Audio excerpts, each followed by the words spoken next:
چنانچہ ہجرت کا حکم ہوا، اور اللہ کے رسول صلی اللہ علیہ وسلم جب مکے کے اس راستے پر پہنچے جس کے بعد مکہ دکھنا بند ہو جاتا تھا، تو اللہ کے رسول علیہ السلام نے مکے کی طرف دیکھ کر کے کہا کہ تجھ سے زیادہ محبوب روئے زمین پر مجھے کوئی جگہ نہیں۔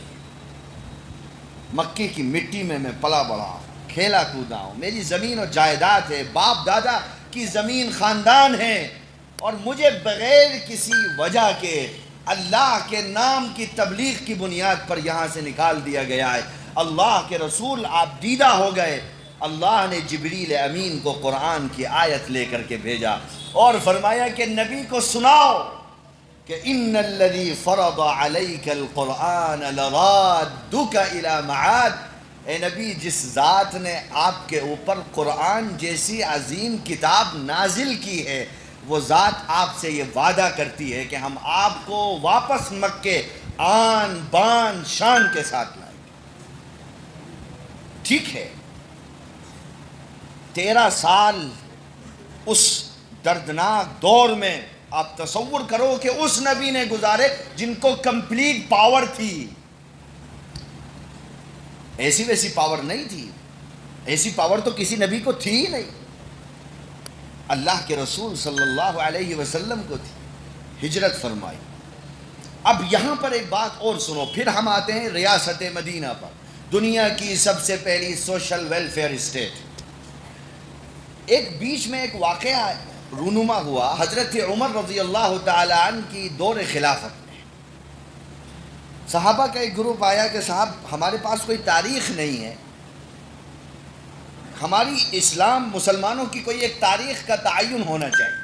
حضرت عمر رضی اللہ عنہ نے صحابہ کو بلایا، ایک جماعت نے کہا کہ صاحب اسلامی تاریخ کی ابتدا اس وقت سے کی جائے جب اللہ کے رسول صلی اللہ علیہ وسلم کو منصب نبوت پر فائز کیا گیا تھا، لیکن میجورٹی اس کے فیور میں نہیں آئی۔ دوسری رائے یہ آئی کہ حضور صلی اللہ علیہ وسلم کی پیدائش کے وقت سے اسلامی تاریخ کی ابتدا کی جائے، اس پر بھی میجورٹی نہیں آئی، یعنی اکثریت نہیں ہوئی۔ تیسری رائے یہ آئی کہ صاحب حضور کے وفات کے وقت سے اسلامی تاریخ کی ابتدا کی جائے، اس کو بھی امیر المؤمنین نے ایکسیپٹ نہیں کیا۔ چوتھی رائے یہ آئی کہ ہجرت کے واقعے کو اسلامی تاریخ کی ابتدا کے لیے بنیاد کے طور پر پیش کیا جائے۔ اس پر صحابہ کا اتفاق ہو، حضرت عمر رضی اللہ تعالی عنہ نے بھی اس پر اتفاق کر لیا۔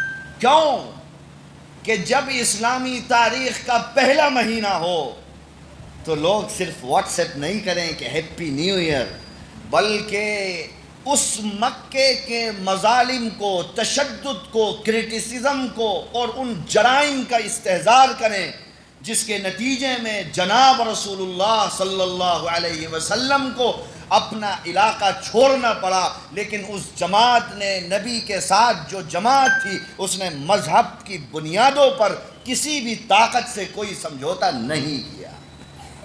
یہ پیغام دینے کے لیے ہجرت کے دور سے اسلامی تاریخ کی ابتدا کی۔ جوانوں کو یہ بتایا گیا، مسلمانوں کو یہ بتایا گیا کہ آپ پریشان مت ہو صاحب،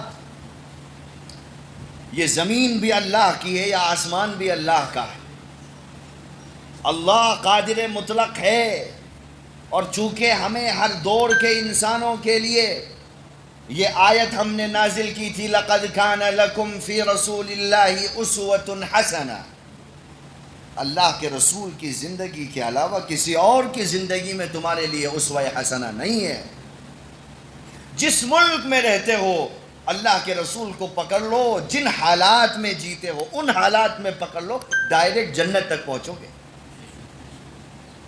چنانچہ اللہ کے رسول صلی اللہ علیہ وسلم اب ہجرت فرما کر کے مدینۃ المنورہ جاتے ہیں، بڑی تعداد میں لوگ اسلام لے آتے ہیں، طاقت ملتی ہے، ایک اسٹیٹ کی داغ بیل ڈالی جاتی ہے۔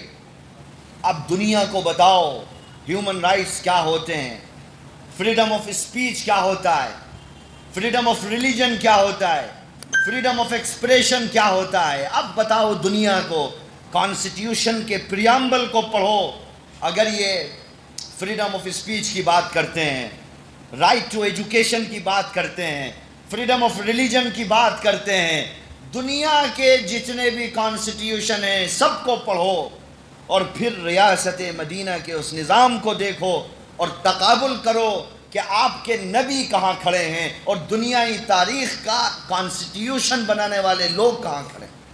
آپ کو بتاتا ہوں میں تھوڑے سے وقت میں، اللہ کے رسول صلی اللہ علیہ وسلم پہنچتے ہیں، اور مدینے میں سب مسلمان نہیں تھے، یہودی بھی تھے، نصرانی بھی تھے اور دیگر مائنورٹیز بھی تھی۔ حضور کو جب ہیڈ آف اسٹیٹ بنایا گیا تو اللہ کے رسول صلی اللہ علیہ وسلم نے دنیا کا سب سے پہلا، یاد رکھیے گا میری بات کو، دنیا کا سب سے پہلا ریٹن کانسٹیٹیوشن ہیومن ہسٹری میں اگر بنا ہے تو وہ ریاست مدینہ میں بنا ہے، جس کو جناب رسول اللہ صلی اللہ علیہ وسلم نے بنایا، جس کو بولیں گے دنیا کا سب سے پہلا مرتب دستور اگر کسی نے دیا ہے تو آپ کے دین نے دیا۔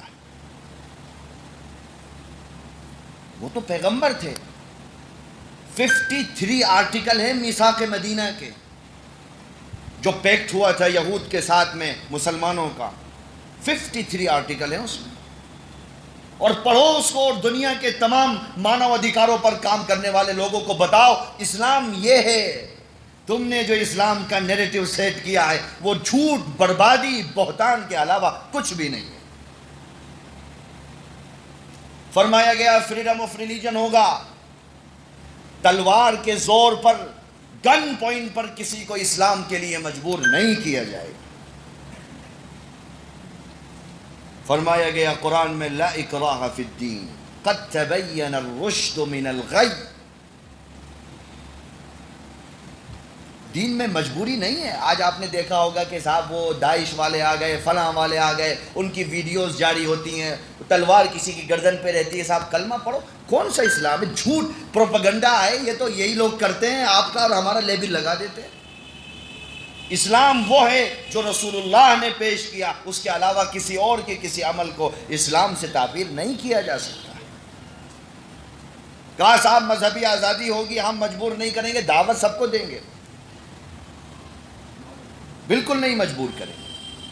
اور اس کے بعد فرمایا گیا مذہبی آزادی کے ساتھ ساتھ جو دیگر اقلیتیں ہیں ان کے مذہب عبادت گاہوں کی بھی اس ریاست میں حفاظت کی جائے گی، اسلامک اسٹیٹ حفاظت کرے گا۔ اور کہا کہ دیکھو چاہے وہ رشین لوگ ہوں یا رومن امپائر ہوں یا گریک ڈیموکریسی کے لوگ ہوں، کوئی ڈسکرمنیشن نہیں ہوگا لوگوں کے بیچ میں، بھید بھاؤ نہیں ہوگا، کوئی اونچا نیچا نہیں ہوگا۔ آج کہتے ہیں نا سب پسماندہ مسلمان، پسماندہ مسلمان، اگڑا ورسز پچھڑا، اونچا نیچا، ارے بابا اسلام تو اس کو ختم کرنے کے لیے دنیا میں آیا تھا۔ کون سا اگڑا پچھڑا؟ کیا قرآن میں نہیں کہا گیا یا اللہ تعالیٰ نے کیا نہیں فرمایا کہ ہم میں اونچا نیچا تم میں کوئی نہیں ہے، ان اکرمکم عند اللہ اتقاکم۔ اگر چوراہے پر کوئی رکشے پر بھی آدمی سو رہا ہے، اس کے دل میں اللہ کا خوف ہے، اور کوئی آدمی 1000 کروڑ کے محل میں رہ رہا ہے جس کے دل میں اللہ کا خوف نہیں ہے، تو خدا کی قسم چوراہے کے رکشے پر سونے والا آدمی اللہ کی نظر میں اس محل میں سونے والے سے 1000 گنا زیادہ افضل۔ کیا اگڑا پچھڑا کرتے رہتے ہو؟ میں نے تو ایک جگہ کہا کہ آپ کہتے ہو پسماندہ، نون پسماندہ، اونچا نیچا، آپ نے ایک ڈیفینیشن بھی بنائی ہوئی ہے، آپ نے ایک اس کا پریبھاشا بھی گڑھا ہوا ہے۔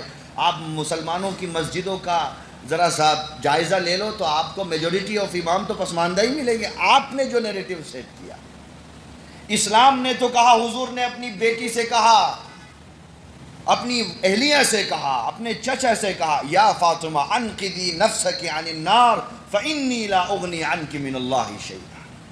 اے فاطمہ اپنے آپ کو جہنم کی آگ سے بچاؤ، ہم کچھ نہیں کریں گے صاحب۔ اللہ تعالیٰ قیامت میں تم سے یہ نہیں پوچھے گا اچھا تم حضور کی بیٹی ہو چلو تمہیں جنت میں بھیج دیتے ہیں، نہیں۔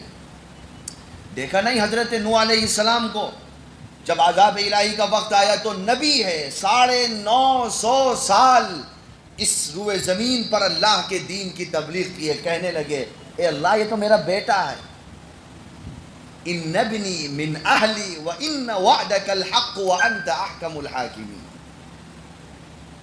تو اللہ نے کیا کہا؟ وَلَا تُخَاطِبْنِي فِي الَّذِينَ ظَلَمُوا إِنَّهُمْ مُغْرَقُونَ۔ اے نوح، جس نے ہمارے اوپر ایمان نہیں رکھا وہ ظالم ہیں، آپ ظالموں کے بارے میں ہم سے مت پوچھئے، چاہے وہ آپ کی اولاد ہی کیوں نہ۔ یہ ہے رول آف لا۔ ابراہیم علیہ السلام اولو العزم نبی، ان کے ابا جی جب کفر پر ان کی موت ہو گئی تو اللہ تعالیٰ نے کہا صاحب اب آپ مغفرت کی دعا مت کریے، ہمارا پیرامیٹر ایمان ہے، کوئی کس کا رشتہ دار ہوتا ہے ہمارے اس پر کوئی فرق نہیں پڑتا بھائی، ہم بادشاہ ہیں، ہم خدا ہیں، ہم اللہ ہیں، ہم نے اس زمین کو پیدا کیا ہے، ہم نے ان جنگلات کو بنایا ہے، ہم آسمان سے بارش گراتے ہیں اور اس بارش سے 1000 نسل کے، رنگ کے، خوشبوؤں کے، ذائقوں کے درخت، پیڑ پودے ہم پیدا کرتے ہیں۔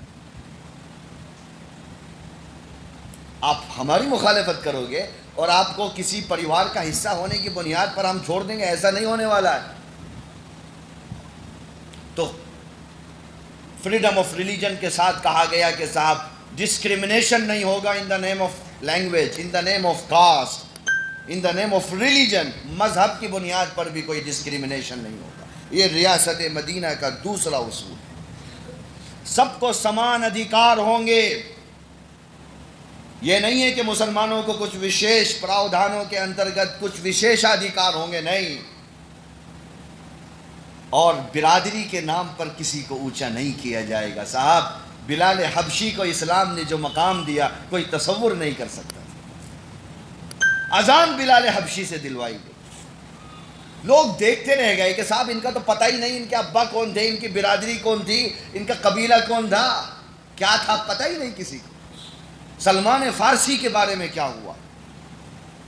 قوم کو یہ پیغام دیا گیا کہ مذہب کی بنیاد پر فرق نہیں کرنا ہے، امانتوں کی ادائیگی میں، معاملات میں، ایک سماجی سسٹم کو دنیا کے اندر عام کرنا ہے۔